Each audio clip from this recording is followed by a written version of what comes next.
చక్కని సీతకి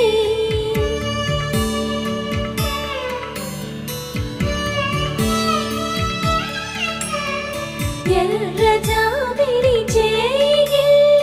రాముడేడని అడుగుతుంటే